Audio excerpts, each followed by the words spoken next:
Cheese. That's it. All done. Nope, we're not done yet.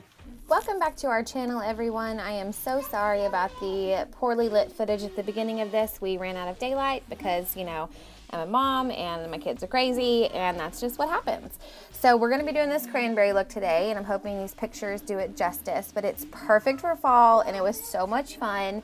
And we're going to start with a clean face, just put on some moisturizer and go from there, because I'm going to be using some loose pigment, and it's much easier to clean that pigment if your face has not already been done up with foundation and such.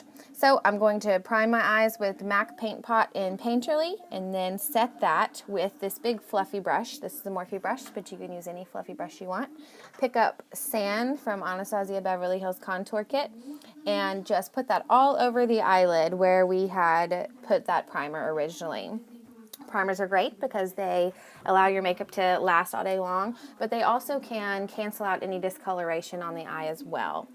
And if you use a powder to set that primer, it's going to allow your eyeshadows to kind of glide across it seamlessly and make things a little bit easier to blend out. It's just a little trick that I like to do. It makes things go a little faster. So then I'm going to go in with this brush. This is just a fluffy crease brush from a kit or a set that I got from Macy's. I don't even know what kind it is. I really don't know, but it's great.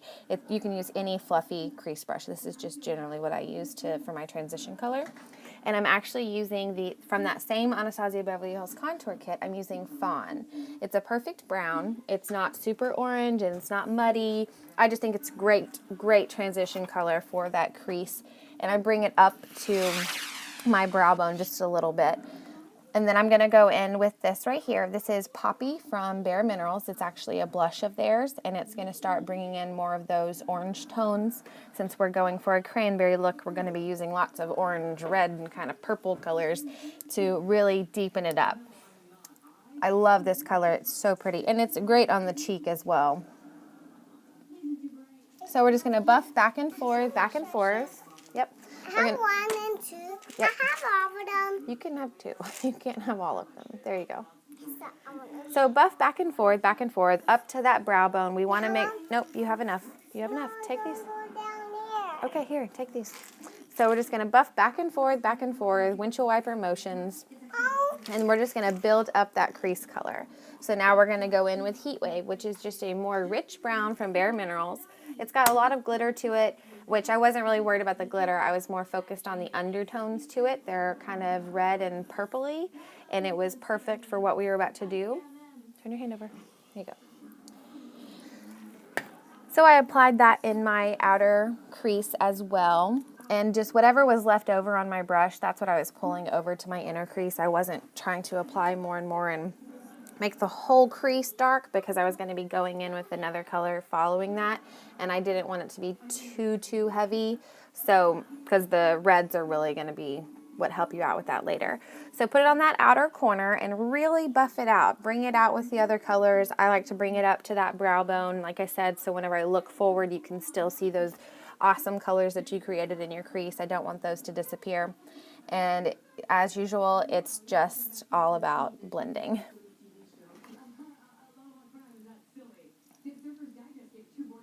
And once I'm satisfied with the depth of this color, I'm going to move on. And then I'm going to pick up Blackberry by MAC. It's just this great purpley brown, and a more dense crease brush from Clinique. I don't know when I got it, forever ago, but I love it. It's just a round, almost pencil-like, but not quite. And it's perfect for packing that color in a specific area while still giving you the ability to blend it out. You don't have to use these brushes. These are just what I have on hand, what I had in my personal kit right there, so that's just what I was using. Any eyeshadow brush that's dense, you can use that to apply the color into that crease, and then you can go back in with a fluffy brush to blend it out. This, like I said, this is just what I had. So I'm going to apply that in my lower crease on the outside and the inner corner. We're just going to start developing that color that we want. I'm all about what's easy, so whatever you've got in front of you that can get the job done, just use it. There are no rules. There are only things that make things easier. No, you can't have any more. There's one right there. Okay, so now we're going to go in. And the marshmallows back up there. Okay, go put them back up there. We're going to use Crushed Velvet from Bare Minerals. This is also a blush color. I love this color. It is so rich and beautiful and so berry-like and just puts me in the mood for fall and winter and just, oh, I just love it. It's so rich. And there's a subtle shimmer in there to it. But like I said, when you're doing all of this buffing, you're pretty much going to be buffing that shimmer away. And I am just slowly working up to a shimmery, because we're going to add a shimmer to the top. So right now this is just going to start me on that cranberry color that I want to achieve. So I'm really going to concentrate this on my outer V and my inner, but on my eyelid, but going up to my crease. So this is pretty much going to cover your whole lid except for the center. The center is going to be open for another color that we're going to add. And I am using a clean blending brush here. Just patting it on that outer corner on my lid and buffing it over and to the inside as well. Oh, look at that color. It's so pretty.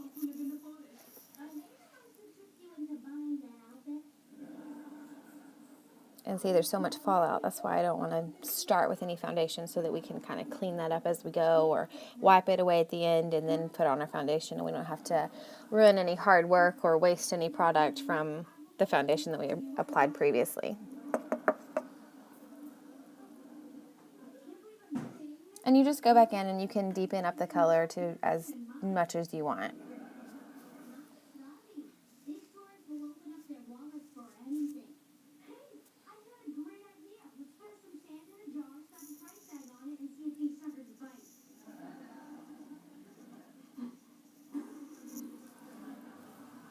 So now we are going to go in with a smaller shadow brush, and we're going to pick up Here Kitty, which is another Bare Minerals color, and it's got this beautiful shimmer to it as well. It's a much deeper red. I just love these red colors. They're just so perfect for cold weather. I love it. And we're going to pack that on our outer V, and we're going to keep the shimmer. So we're going to maintain that shimmer by patting it on rather than really rubbing it back and forth. Sometimes with loose shadows, if you rub too much, that it'll go away. So we don't want that to go away. Another trick is if you take some eye drops and wet your brush and then wipe away the excess moisture, you can get a much heavier color payoff with your pigments as well, or it'll give you that kind of foiled effect. And this is MKB Sunset, which is the perfect name for it because it is like a little sunset in a jar with this beautiful shimmery pink and red and just, oh, it's just very, very pretty. So I'm going to take this and focus this mainly on the center of the lid with my wet brush. And you can add a couple more drops and all that kind of stuff, just whatever it is to your liking. But if you add too much water or too much of Fix Plus or these eye drops, it can make the shadow kind of cakey and make it hard to spread or on your eye. So just be wary of that. It's easier to start with too little and work your way up than have too much on there and not be able to work with what you're trying to do. So once you're satisfied with that color payoff, you can deepen up your crease in any way that you want, making sure everything is good to go. And then I usually pick up a bone colored shadow and I will run that along my brow bone, and it kind of cleans up any awkward or unblended areas or things that maybe were blended out too much or anything like that. I love that trick. Bone colored shadow can fix most mistakes. So that's what I like to just kind of do at the very end to kind of clean things up a little bit. I'm going to go ahead and do my foundation with MAC Moisture SPF 15 and Color Effects drops to darken that for me because I'm a little bit too dark for the NW20. I'm going to do all of that off of camera, and I used a precision beauty sponge that I got at TJ Maxx. I love those things.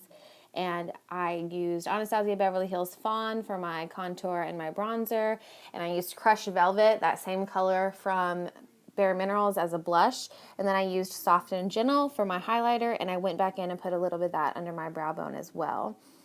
I put a nude liner in my waterline to kind of make the eyes open a little bit more, and I used Lancome Not sure the name of the mascara that I used, but I went ahead and did that off camera as well. This is a lipstick from Urban Decay called F-Bomb, and this is a lip crayon from I have no idea where. It's just a really kind of plummy color. I was trying to get that cranberry color. It came off a little bit too bright, but it was still really pretty, so I just kind of went with it. I have no idea what this brand is, no idea what the color is. I was just working with what I had upstairs because all of my stuff was in the car, but it turned out okay, and I like it. So this is the finished look, and I hope that y'all enjoyed it, and I will see you soon. Thanks.